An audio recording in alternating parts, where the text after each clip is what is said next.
Shalom saudara-saudara semuanya. Hari ini kita akan belajar mengenai Kristen itu mengubah hidupmu. Nas yang terambil di dalam Yohanes 20 ayat yang ke-21. Maka kata Yesus sekali lagi, damai sejahtera bagi kamu, sama seperti Bapa mengutus aku, demikian juga sekarang aku mengutus kamu. Saudara, orang Yahudi mendasarkan perbuatannya kepada standar hukum Taurat. Hukum Taurat itu menjadi syariat bagi bangsa Yahudi sehingga orang beragama Yahudi haruslah secara ketat melaksanakan tuntunan atau tuntutan syariat Taurat itu agar hidup orang Yahudi diperkenan oleh Bapa. Kekristenan itu sebenarnya adalah penerus agama Yahudi, di mana Alkitab orang Yahudi, yaitu Alkitab Perjanjian Lama, merupakan bagian kitab penting di dalam kekristenan karena memuat janji kedatangan Mesias beserta dengan nubuatan-nubuatannya. Oleh karena tuntutan agama Yahudi yang begitu tinggi terhadap sikap seseorang, supaya berkenan di hadapan Tuhan, begitu juga orang percaya juga harus memiliki tujuan untuk diperkenan oleh Tuhan. Tetapi keberkenanan orang percaya kepada Bapa, yaitu umat perjanjian baru, bukan untuk menjalankan standar hukum Taurat, melainkan untuk memiliki kehidupan seperti yang Tuhan Yesus miliki, atau hal ini sejajar dengan sebuah keserupaan dengan Tuhan Yesus Kristus. Saudara, kekristenan itu memiliki tatanan yang sangat berbeda dengan agama-agama lainnya di dunia ini. Kekristenan bukan dibangun dari hal yang bersifat hukum-hukum agama yang mengikat, karena hukum hanya mengatur secara kedagingan saja. Sementara kekristenan sendiri membangun konsep kebenarannya dari hal-hal yang rohani, yang ini berarti adalah lebih mendalam. Jika orang Israel diatur secara ketat di dalam hukum Taurat, di mana hal-hal tertentu sampai hal yang paling kecil dalam kehidupan orang Israel diatur dengan aturan yang cukup ketat. Tata cara beribadah pun diatur dengan ketat, baik dalam hal urut-urutan beribadahnya, orang yang layak atau tidak layak untuk memimpin ibadah, pahala beribadah, sampai kepada hukuman sebagai akibat pelanggaran dalam hal-hal ibadah ini. Semua diatur dengan sangat ketat. Begitu juga hal puasa. Orang Yahudi memiliki aturan hukum dalam hal berpuasa, di mana seseorang tidak boleh makan dalam waktu tertentu, melakukan tindakan-tindakan yang najis dalam waktu tertentu. Bahkan doa-doa yang dilakukan, ada doa-doa puasa pada saat-saat tertentu. Semuanya itu dibangun untuk ketaatan kepada hukum agama yang mereka anut.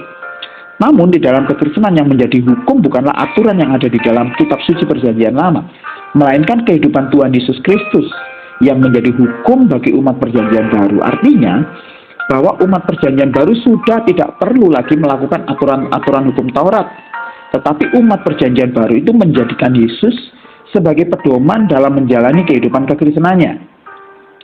Jadi Yesuslah yang sekarang ini menjadi hukum bagi umat Perjanjian Baru. Dengan demikian tidak ada cara lain bagi umat Perjanjian Baru selain harus belajar tentang apa yang dikerjakan atau diajarkan oleh Tuhan Yesus Kristus dan menjadikan Yesus sebagai teladan di dalam hidupnya untuk berlaku atau bertindak. Dalam bagian inilah banyak orang Kristen yang sama sekali tidak mengerti kebenaran ini. Mereka mengira bahwa menjadi Kristen itu sama juga dengan agama-agama yang lain, yaitu melakukan hukum-hukum Taurat seperti yang dilakukan oleh orang-orang Israel, seperti hukum Sabat, hukum puasa, hukum makanan, hukum sunat, hukum beribadah, dan lain sebagainya. Hal-hal ini sudah tidak perlu dikerjakan bagi umat Perjanjian Baru. Oleh karena hukumnya tidak perlu kita kerjakan, maka konsekuensi terhadap janji secara jasmani bagi orang-orang Israel yang memang mereka melakukan hukum juga kita tidak perlu mengklaimnya kepada Tuhan. Jika janji-janji berkat jasmani bagi orang Israel adalah berkat yang melimpah, maka bagi umat Perjanjian Baru, Yesus mengajarkan kepada kita agar kita meminta makanan yang secukupnya. Karena memang berkat yang tersedia bagi umat Perjanjian Baru yang paling pokok itu adalah pengorbanan Tuhan Yesus Kristus yang membebaskan kita dari penghukuman dosa, agar kita bisa berdamai kembali dengan Bapa. Tetapi saat ini yang terjadi justru banyak yang diajarkan, malah agar kita bisa mendapatkan berkat-berkat yang ada di dalam Perjanjian Lama, yang sebenarnya diperuntukkan bagi bangsa Israel. Dengan cara para pengajar-pengajar itu mengambil begitu saja ayat-ayat yang mengandung jaminan berkat jasmani yang seharusnya diperuntukkan oleh bangsa Israel. Sementara orang Kristen hanya mengambil berkat-berkat jasmaninya tetapi tidak bersedia mengerjakan konsekuensinya. Konsekuensi kehidupan seperti bangsa Israel, seperti melakukan Taurat, itu ditolak. Saudara, ini benar-benar tidak konsisten. Mau menangnya tapi tidak mau konsekuensinya. Ini benar-benar pengajaran yang tidak sesuai dengan apa yang Yesus Kristus ajarkan. Sementara itu, ada titik ekstrim yang lain yang mengajarkan bahwa kita sudah tidak perlu melakukan apapun ketika sudah percaya pada Tuhan Yesus. Kita tinggal ongkang-ongkang kaki dan menunggu masa kita masuk surga. Karena keadaan berdosa sekalipun tidak akan bisa membatalkan seseorang untuk bisa masuk surga. Saudara, ini juga justru pengajaran yang salah. Menjadi Kristen itu harus bersedia untuk diubah oleh Tuhan menjadi manusia baru yang menanggalkan kodrat dosanya sehingga dia bisa berkualitas menjadi seorang anak Allah yang memiliki kodrat ilahi. Oleh karena itulah mengapa kekristenan itu harus menjadikan diri kita untuk semakin serupa dengan Tuhan Yesus Kristus. Tuhan Yesus Kristus yang disebut sebagai anak yang sulung, dan kita adalah anak-anak yang lain atau disebut saudara-saudaranya, supaya semua orang yang percaya kepada Tuhan Yesus Kristus itu mengikuti teladan Tuhan Yesus Kristus. Jadi inilah yang merupakan keagungan kekristenan dibandingkan dengan kehidupan beragama yang lain. Oleh karena itulah kekristenan itu harus diketahui dan juga dijalani dengan benar oleh setiap kita, supaya keagungan kekristenan itu bisa dirasakan oleh sesama manusia di sekitar kita. Jadi saudara bisa dibayangkan, orang yang mengaku percaya Yesus itu harus benar-benar bersedia hidup sesuai dengan Tuhan Yesus hidup. Jika tidak, maka kekristenannya hanyalah sebatas tindakan legalisme agama saja. Dan orang-orang seperti ini pasti tidak dikenal oleh Bapa di sorga. Ini yang disebut oleh Alkitab hanya berseru-seru Tuhan-Tuhan, tetapi tidak bersedia melakukan kehendak Bapa di sorga. Pada ayat di atas dengan jelas dikatakan bahwa kita semua yang percaya kepada Yesus itu mengemban sebuah tugas yang tidak ringan, yaitu harus bersedia untuk diutus ke dunia ini. Dan kualitas pengutusan itu adalah pengutusan yang sama seperti Bapa mengutus Tuhan Yesus. Kata mengutus di dalam ayat di atas menggunakan kata apestalken, yang berarti bukan hanya mengutus tapi mengirim keluar area, menjalani misi dari Tuhan. Artinya, tidak bisa tidak di dalam kekristenan tidak boleh ada satupun orang yang hanya bersantai, rileks, tidak mengerjakan sesuatu buat kerajaan Allah. Karena kita sendiri berasal dari Allah, di mana kita dikirim ke dunia ini untuk menjalani misi Tuhan.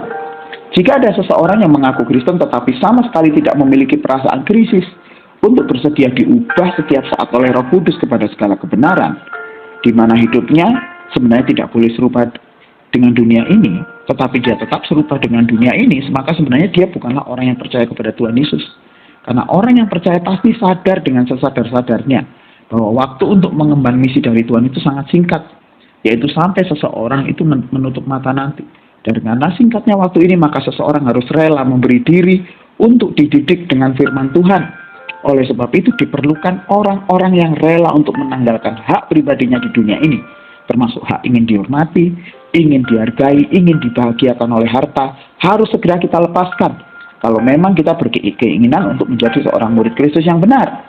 Oleh karena itulah mengiring Kristus itu memerlukan pertaruhan seluruh hidup kita tanpa batas.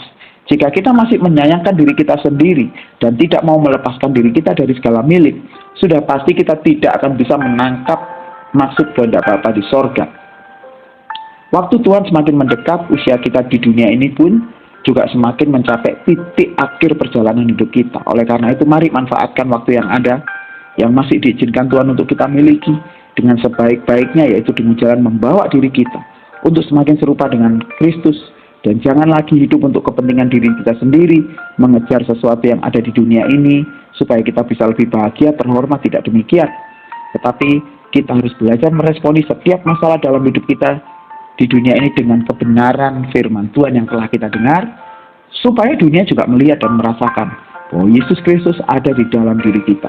Tuhan Yesus memberkati. Saudara, sebelum kita selesai renungan hari ini, mari kita berdoa. Tuhan Yesus, utuslah kami untuk membawa kabar sukacita ini, kabar kebenaran ini kepada banyak orang. Sama seperti Yesus yang mengasihi jiwa-jiwa yang berdosa, kami pun ingin memiliki hati yang sama. Di dalam nama Tuhan Yesus Kristus kami berdoa dan mengucap syukur. Yang percaya Tuhan katakan, amin.